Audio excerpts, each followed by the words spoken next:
Hey everyone, welcome back.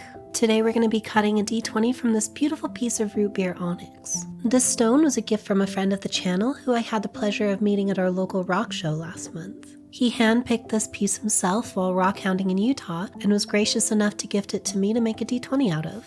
I'm excited to get started, so let's dive in.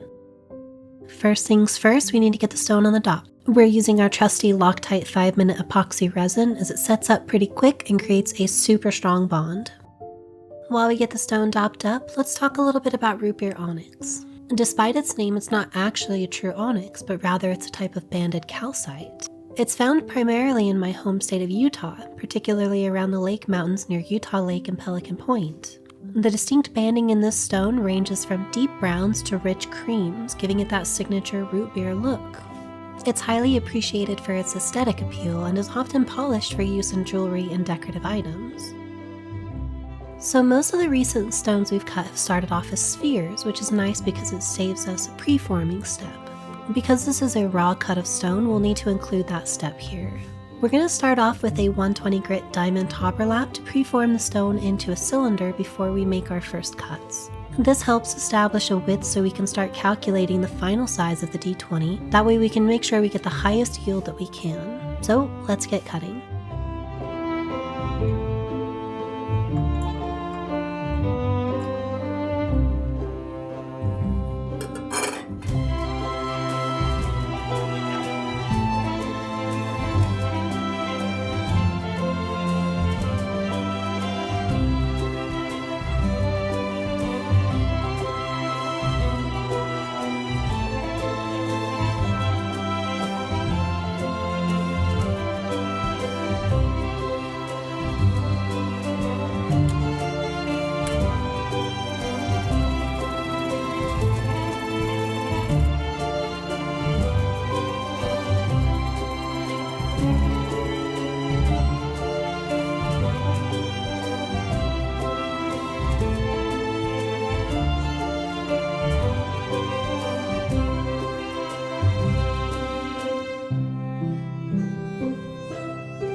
The Onyx is cutting super quick with our 120, so we're going to skip a mid-level grit and jump straight to 600. With our 600 grit diamond topper lap, we'll refine the shape further and cut through the damage left by the 120.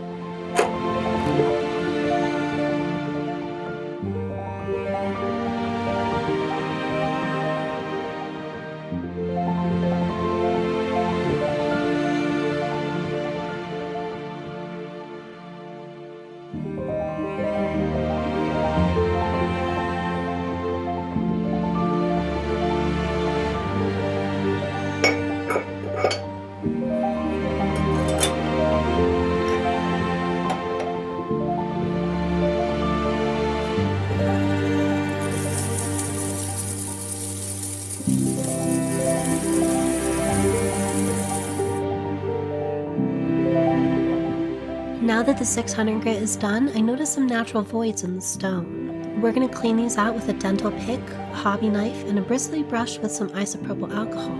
Once cleaned out, we'll fill them with UV resin using a pick to pull out any bubbles. At this point, I remembered that some calcite glows under UV light, and this particular stone glows in a super pretty green and purple.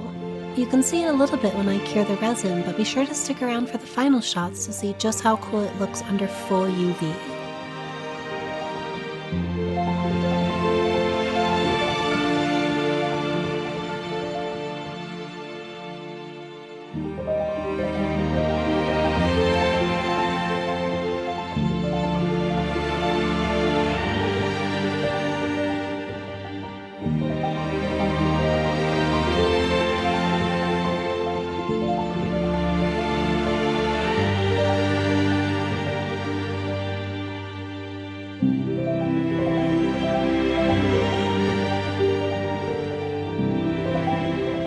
Continuing on with our 600-grit lightning lap, we'll finalize the facet locations and pre-polish the stone. From there, we'll move to our Spectra Ultra lap with our cerium oxide slurry for polishing.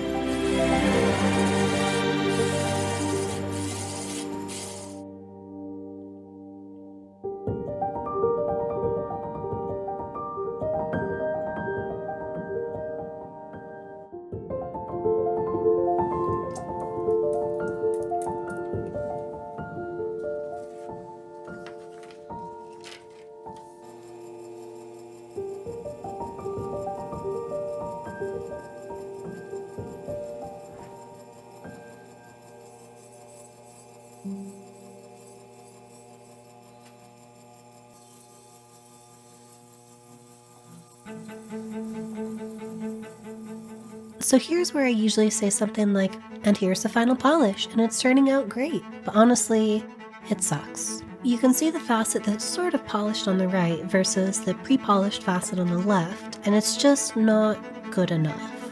Unfortunately, the Ultra Lap and cerium oxide just aren't working as well as I hoped they would. I did a bit of research online and found that calcite tends to polish a bit better with a softer lap like leather or muslin, along with alumina oxide rather than cerium oxide. I don't have a leather or muslin lap, but I did find this foam car buffer polishing pad that fits my machine surprisingly well. So we're going to give that a shot and see if we can get a better polish with it.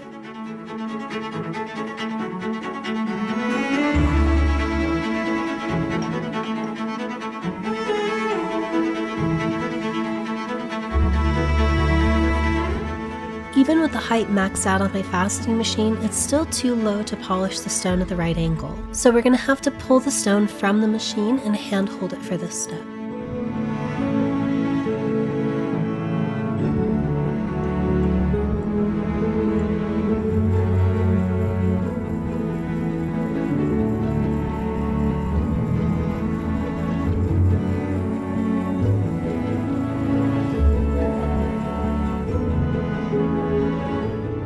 Okay, so here's our attempt at polishing with the buffer pad. I also added on some alumina oxide as well, and the results are better, but still not good enough.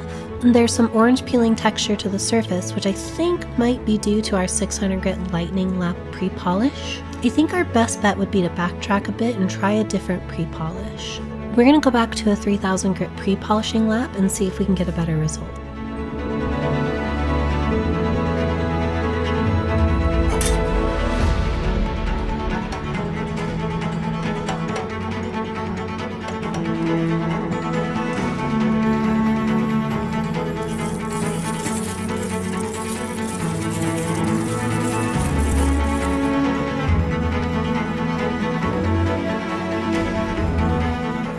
Here's our final polish, and it went much better this time around. Solving problems like this is one of my favorite parts about faceting. Each stone is different, and it's super rewarding when you finally find that winning combination. Now we just need to swap the dop to the other side using our transfer jig and some more epoxy resin. Then we'll repeat the cutting and polishing process for the second half.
Here's the final polish, and I'm super happy with how it turned out.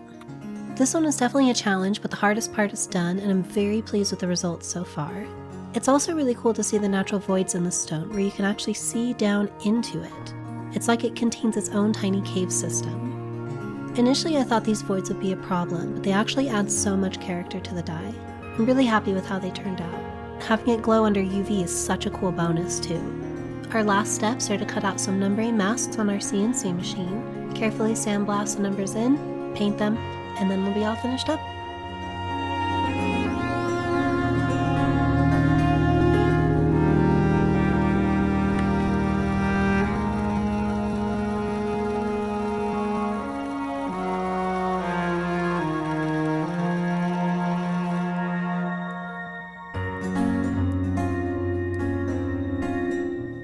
When I look at this D20, I imagine it in the hands of a mountainous fur-bulk druid. The earthy tones and banding remind me of the layers of rock in a mountainside, while the surprising UV glow could represent the hidden magic they hold within. This druid would be wise and patient, much like the slow formation of the banded calcite, but with the unexpected spark of vibrant magical energy when called upon. What kind of character do you think would match this D20? Let me know in the comments below.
And here's our final D20. This was definitely a challenging but fun one, trying to figure out how to work with the calcite, and I'm super happy with the final dye. I can't wait for this one to join another table and be a part of their adventures. If you enjoyed watching this D20 come to life, don't forget to hit the subscribe button and share the video.